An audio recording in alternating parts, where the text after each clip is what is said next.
Sólidos cimientos cristianos.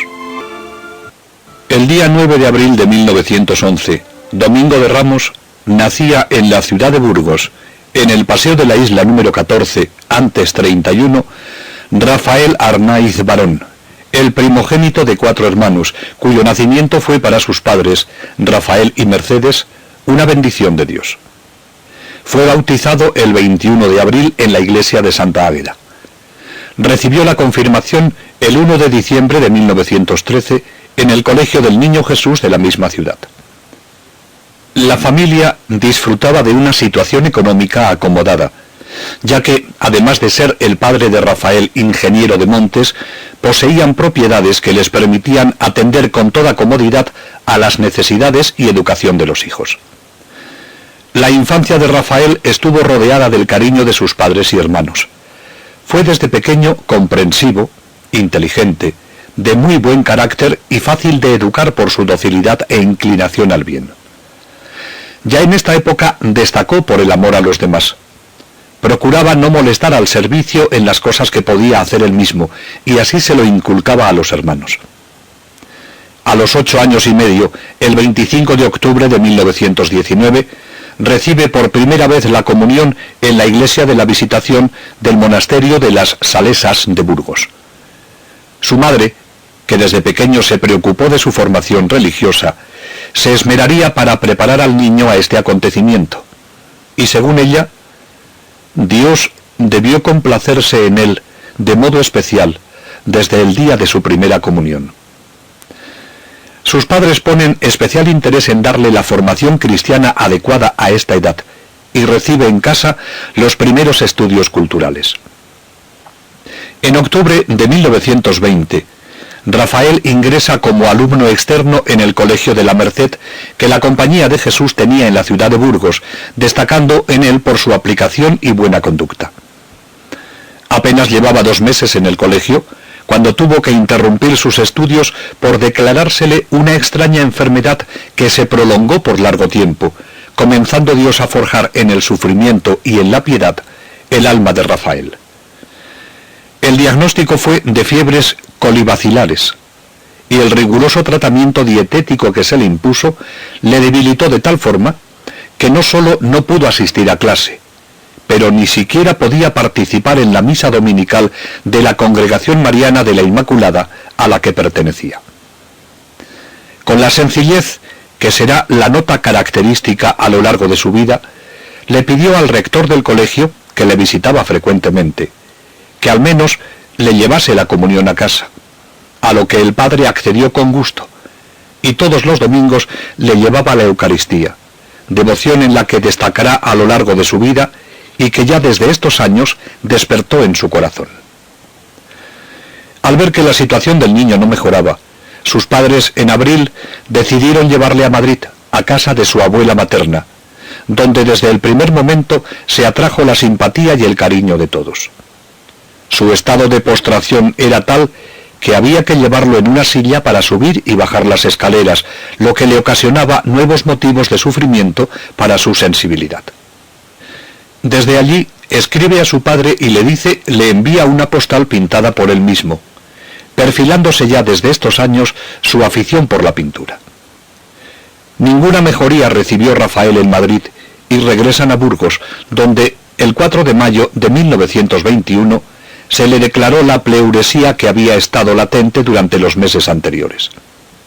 Los sufrimientos de los padres en este tiempo, especialmente de la madre, fueron grandes ante el temor de perder a su hijo, pero todos lo llevaron con paciencia confiando en Dios. Su padre prometió que si sanaba, le llevaría a la Virgen del Pilar de Zaragoza. Ya se perfila la devoción que en la familia se tenía a la Virgen y que marcará la vida de Rafael. Restablecido Rafael, su padre cumplió la palabra. Le llevó a Zaragoza para ponerlo a los pies de la Virgen en señal de agradecimiento por la salud recuperada. Su madre nos dice lo que pasó entre Rafael y la Señora del Cielo. La Virgen se fijó en aquella alma inocente con singular predilección, porque si antes lo era, a partir de aquella visita al Pilar, se manifestó devoto ferviente de María, y sus ojos se iluminaban cada vez que hablaba u oía hablar de ella. No tenemos datos concretos para saber cómo este hecho influyó en la devoción mariana de Rafael, pero lo que sí sabemos es que la señora, como la llamará Rafael, ocupó en su vida un puesto privilegiado, y ella tuvo con él una protección maternal cuya eficacia podremos comprobar a lo largo de su vida. Regresó de nuevo al colegio. Su salud respondió. Por su inteligencia despierta y su entrega al estudio, superó el tiempo perdido durante la enfermedad y pudo sacar adelante los estudios. En esta época empieza a recibir lecciones privadas de dibujo, dedicándoles todo el tiempo libre. Sus padres están poniendo sólidos cimientos cristianos en la educación de sus hijos, tanto en la vida familiar como en la escolar y de amistades.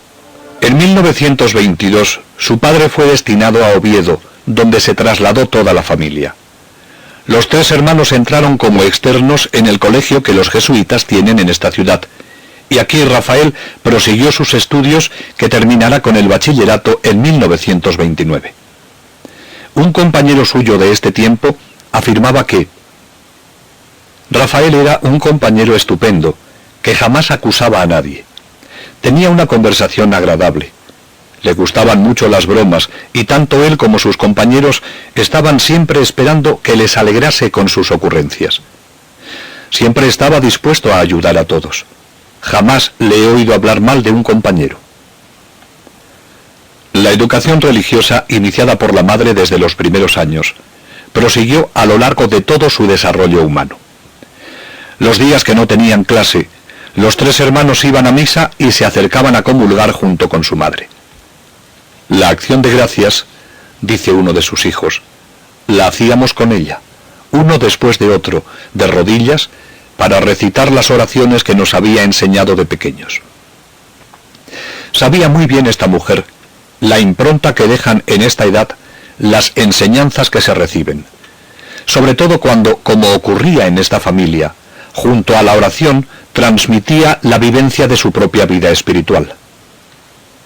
La infancia y la primera adolescencia de Rafael estuvo rodeada, como la de muchos niños de su edad, de alegría por la serena y gozosa convivencia familiar, e iluminada por el común patrimonio de una fe hecha vida. Nadie mejor que el testimonio escrito del prefecto de estudios del colegio nos puede decir mejor y con mayor seguridad lo que fue la vida de Rafael durante estos años, y nos permite adentrarnos en la personalidad que en él se va forjando ya. Así lo describe. Rafael Arnaiz Barón, niño inteligente. Constan sus notas de aplicación en el libro de matriculados, destacándose por su buena disposición para matemáticas. No tanto en letras, precisamente donde más tarde tanto había de lucir, como lo demuestran sus diarios íntimos. Desde el primer instante se captan las simpatías del colegio todo, y es el centro alrededor del cual gira la alegría que sabía infundir en sus compañeros. Con su inventiva, de un genio franco y dulcemente burlón, atraía así de un modo irresistible a cuantos le veían. Formal y cumplidor exacto del deber, su aplicación era mucha, llevando calificaciones en conducta y clases superiores siempre a lo ordinario. Y por la piedad intensa que observaba, perteneció a la directiva de la congregación de San Estanislao. Rafael puede quedar definido niño inteligente, alegre, travieso en los juegos, formal en los estudios, hondamente piadoso. En estos años de colegio vemos ya en germen las actitudes que en el futuro sobresaldrán en la personalidad de Rafael. La alegría y la jovialidad, expresadas en su sonrisa incluso en momentos de sufrimiento. Su justo sentido del humor y, por otra parte, seriedad y responsabilidad en el cumplimiento del deber. Todo ello impregnado por un fuerte sentido de piedad y relación personal con Dios. Muy completo en su personalidad y manera de ser, tenía un comportamiento normal, como un chico de su edad, resultando agradable a todos, al tiempo que por su profundidad y sentido religioso de sus conversaciones, ya pensaban sus compañeros de colegio que se haría religioso. Pudo compaginar los estudios en el colegio con las clases de dibujo y pintura, en las que ya se había iniciado, por lo que sentía gran inclinación y tenía cualidades para ellas. Y así se preparaba para sus futuros estudios de arquitectura.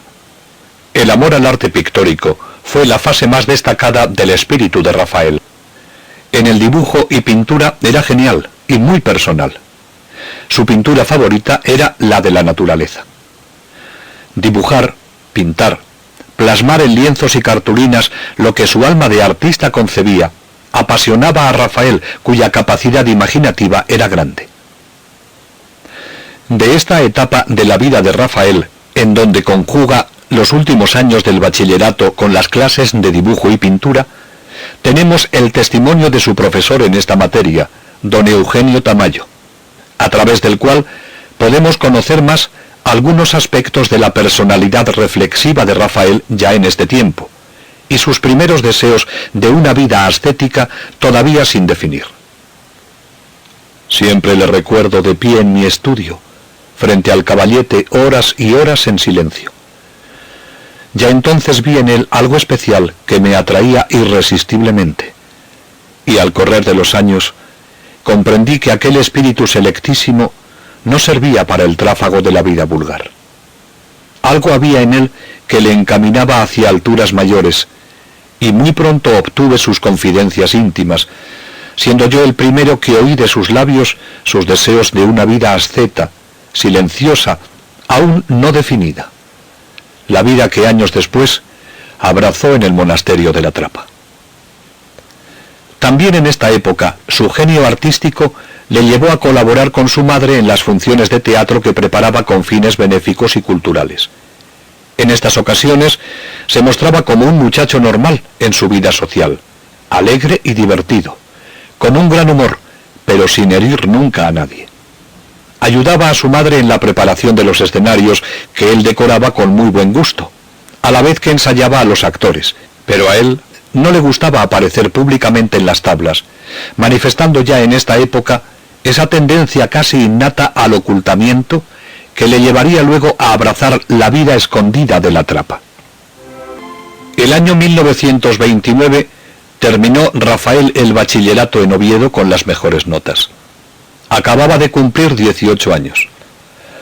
A la pregunta de sus padres de qué quería como premio, Rafael les dijo que le gustaría pasar un tiempo de descanso con sus tíos en la finca solariega que tenían en Pedrosillo, a 6 kilómetros al norte de Ávila.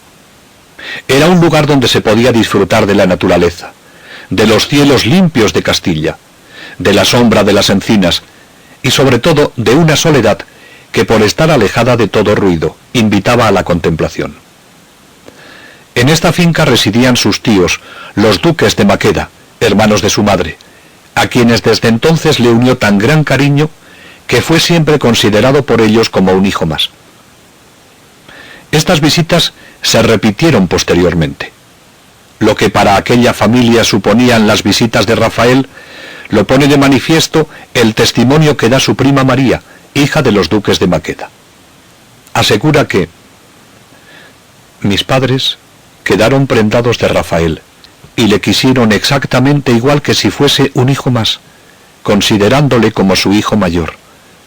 Y a partir de ahí, todos esperando y deseando que llegase el verano, para tener a Rafael entre nosotros, siendo él la alegría de nuestra casa. Como digo, todos estábamos esperando que llegase el momento de las vacaciones, para estar con Rafael.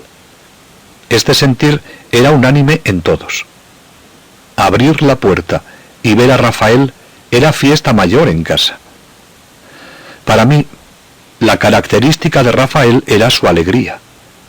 Si estaba con nosotros los pequeños, siempre nos hacía reír. Era la alegría en persona. La amistad espiritual que comienza a nacer entre Rafael y sus tíos será tan profunda y provechosa que en carta a sus padres durante sus estudios en Madrid les llegará a decir que ir a Ávila es media vida para él. En el contacto con sus tíos se fraguará su vocación hacia la vida monástica. Su tío Leopoldo era muy trapense y Rafael estaba completamente identificado con él. Rafael debió encontrarse muy a gusto con los tíos, con los que mantendrá larguísimas conversaciones y luego una abundante correspondencia. La perfecta comunión de ideas que Rafael demostró tener desde el primer momento con los tíos nos ayudará más adelante a penetrar en su evolución interior. Pero ya desde ahora se ve la importancia que el tío Polín, como le llamaban familiarmente, tendrá en las futuras decisiones del sobrino. Rafael tenía que elegir la carrera que desea estudiar y acertadamente opta por la escuela de arquitectura que responde bien a sus cualidades y aspiraciones. El siguiente año escolar estuvo entregado a una seria preparación para ingresar en ella, y en abril de 1930, una vez conseguido en la Universidad de Oviedo el diploma de bachiller en ciencias, superó con sorprendente facilidad el difícil examen de admisión en la Escuela Superior de Arquitectura de Madrid. Siguió marcado por la característica de un humor contagioso. Se reía hasta de su sombra, pero nunca admitió nada burdo, grosero, de mal gusto o que molestase a los demás. Al llegar las vacaciones de este año, 1930, vuelve de nuevo a casa de sus tíos a Pedrosillo, donde pasa unos 4 meses inolvidables y seguramente decisivos para su futuro. Durante esta estancia, su tío Leopoldo le dio para que leyese la biografía del hermano Gabriel, converso trapense del monasterio de Chambarán en Francia. Rafael quedó prendado en su lectura y despertó en él deseos de conocer algún monasterio de la misma orden, deseo que pronto vería realizado. La providencia se sirvió de su tío para ir orientándole. Siguiendo su consejo, el 21 de septiembre de este mismo año, visita por primera vez el monasterio cisterciense de San Isidro de Dueñas. Este hecho fue decisivo en la orientación y evolución de su vida. Joven, de finos sentimientos espirituales y artísticos, supo descubrir desde esta primera visita toda la riqueza de la vocación monástica. En una carta a su tío Polín, le cuenta con detalle la experiencia de esta visita, y a través de sus palabras se puede ya ver la huella que dejó en su alma. Le dice la amabilidad con que le recibieron. Con toda sencillez, narra la primera impresión que recibió al entrar a saludar al Señor en la iglesia.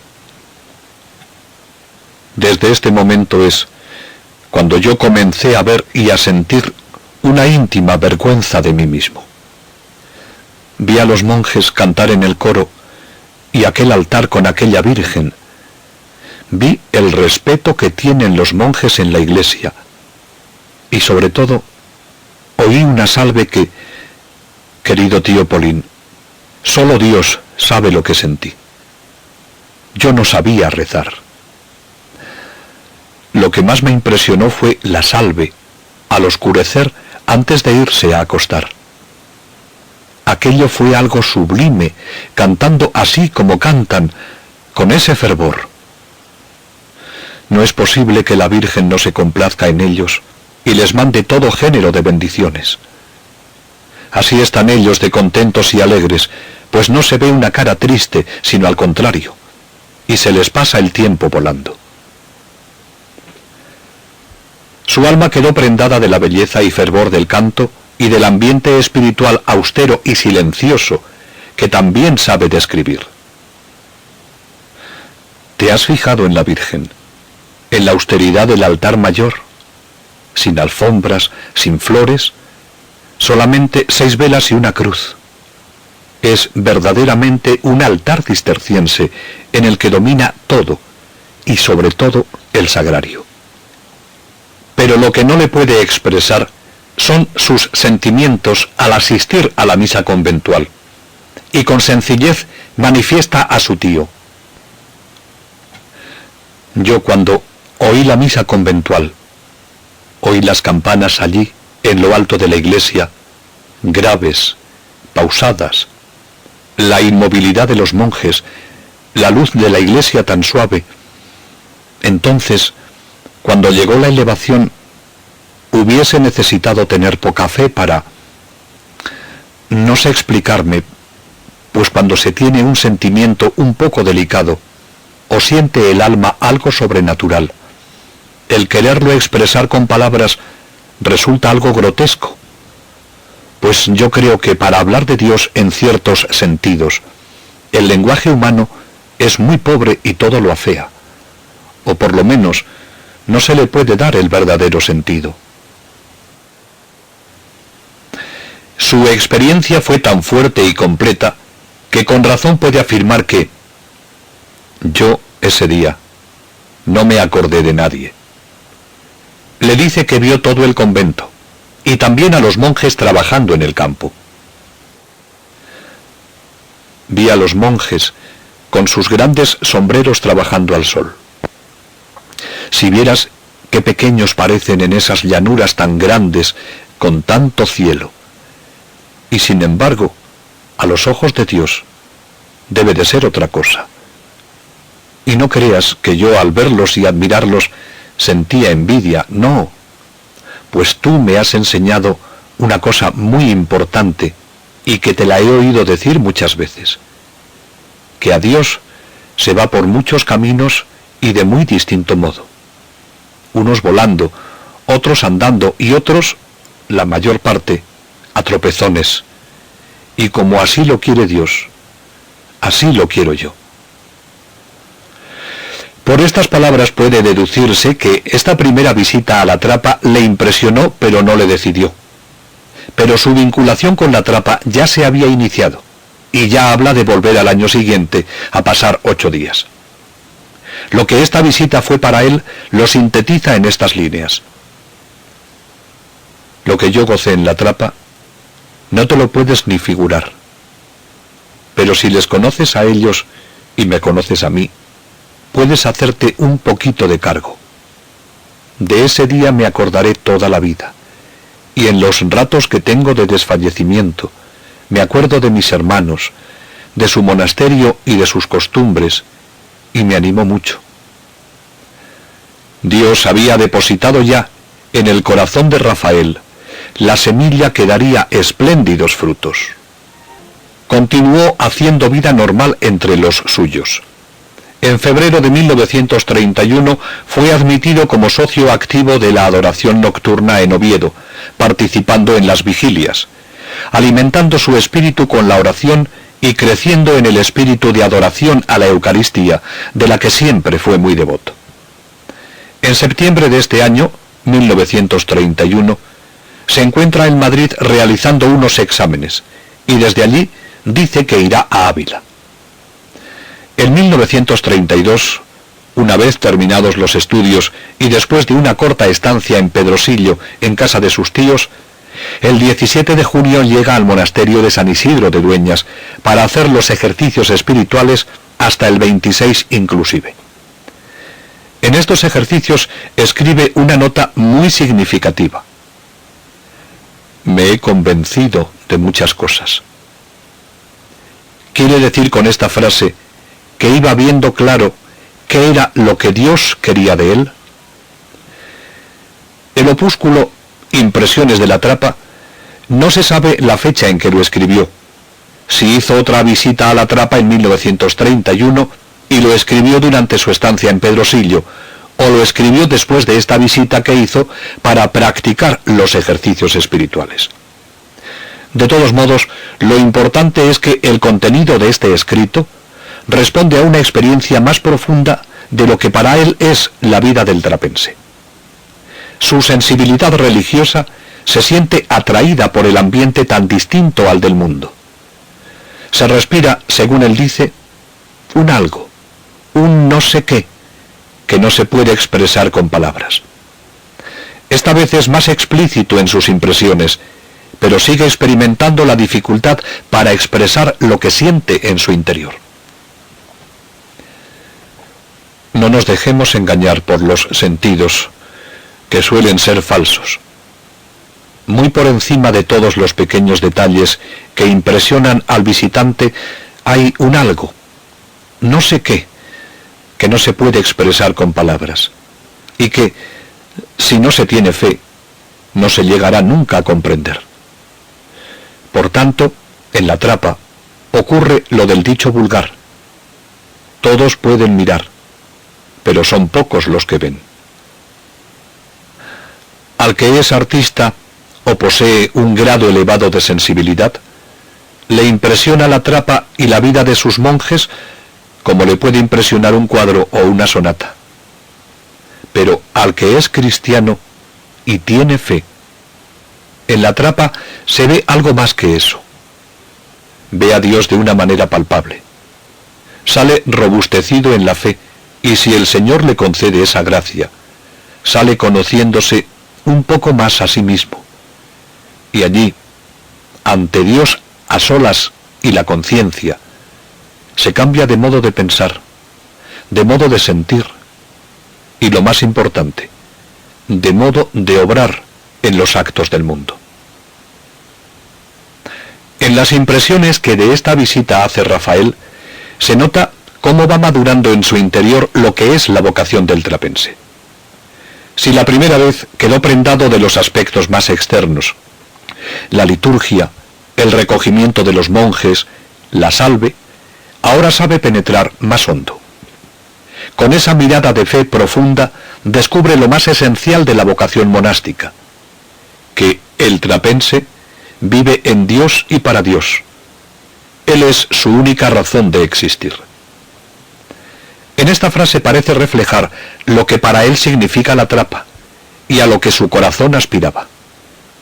Él tiene ansia de realizar el deseo profundo de su alma, que es consagrarse totalmente al amor de Dios. Los aspectos externos que tanto le impresionaron la primera vez, sabe ahora colocarlos en su puesto. Fueron los medios de que Dios se había servido para atraerle a este género de vida.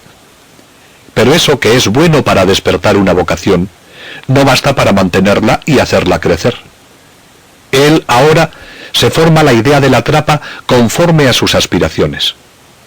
Un lugar donde se vive solo para el amor de Dios. Tiene ansias de llenarse de él y nada más.